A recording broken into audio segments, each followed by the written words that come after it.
السلام علیکم ورحمۃ اللہ وبرکاتہ۔ کیا مرنے والے کو پتہ ہوتا ہے کہ وہ مر چکا ہے؟ جی ہاں، مرنے والے کو پتہ ہوتا ہے کہ وہ مر چکا ہے۔ جب قرآن پاک میں یہ کہہ دیا گیا کہ ہر جان نے، ہر ذی روح نے موت کا مزہ چکھنا ہے، تو اس کا مطلب یہ نہیں کہ وہ مرنے کے بعد ختم ہو جائے گا، نہیں، بلکہ وہ دوبارہ زندہ کیا جائے گا، اس کی روح اس کے جسم میں واپس لوٹائی جائے گی۔ اور جب مردے کو دفنایا جاتا ہے تو ابھی مردے کو دفنانے کے بعد لوگ پیچھے بھی نہیں آتے کہ منکر نکیر جن کی آنکھوں میں سے شعلے نکل رہے ہوتے ہیں اور ان کے دانت بہت بڑے بڑے ہوتے ہیں، وہ زمین کو پھاڑتے ہوئے آ جاتے ہیں اور مردے کو کہتے ہیں اٹھ بیٹھ، اور اسے پوچھتے ہیں من ربو کا، من دینو کا، من نبیو کا۔ اگر وہ صحیح جواب دے دے تو اس کو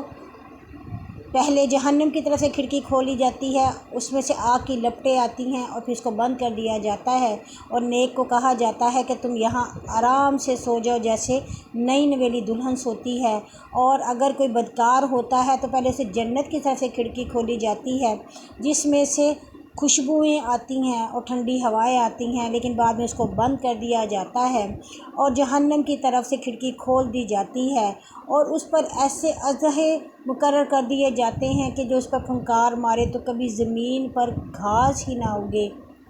اور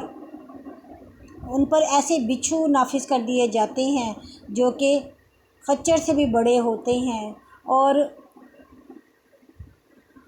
اس کو عالم برزخ کہا جاتا ہے، اور جب تک قیامت برپا نہ ہوگی وہ وہاں ہوتے ہیں۔ لیکن اس کا مطلب یہ نہیں کہ جو قبر والے ہیں صرف وہی عالم برزخ میں ہوں۔ اگر کسی کو کسی جانور نے کھا لیا تو اس کا جسم کا تعلق، اس کی روح کا تعلق اس جانور کے اندر کے پیٹ تک بھی رہے گا، اور وہ اس سے وہاں سے بھی حساب کتاب ہوگا۔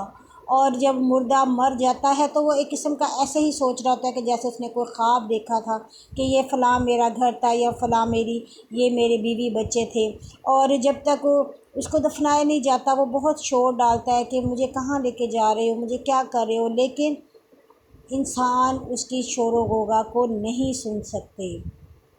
تو لہٰذا ہمیں اپنے مرنے کی فکر کرنی چاہیے، اور ہمیں ایسی زندگی گزارنی چاہیے کہ جب قبر میں ہم سے حساب ہوں یا جہاں کہیں بھی ہم ہوں تو ہمیں اس چیز کا پتہ ہو، اور جب حساب کتاب ہو اور جس دن حشر کا میدان ہوگا، اور آقا دو عالم صلی اللہ علیہ وسلم نے امی عائشہ سے بتایا کہ تمام لوگ بے لباس اپنی اپنی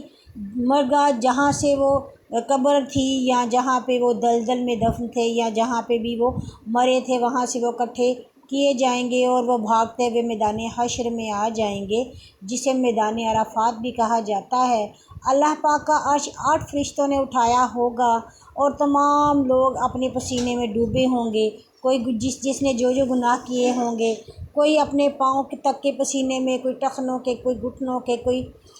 کان کے، کوئی پورے کا پورا پسینے میں ڈوبا ہوگا، کیونکہ وہ جانتے ہوں گے کہ انہوں نے زندگی کیسے گزاری ہے۔ اور پھر جب حساب کتاب ہوگا اس کے بعد اللہ پاک تمام لوگوں کو ان کے اعمال کے سبب یا تو جنت عطا کریں گے یا دوزخ عطا کریں گے۔ اللہ پاک ہمیں دین کے ساتھ، بھلائی کے ساتھ ایمان کی موت اور ایمان کی زندگی عطا کرے، آمین۔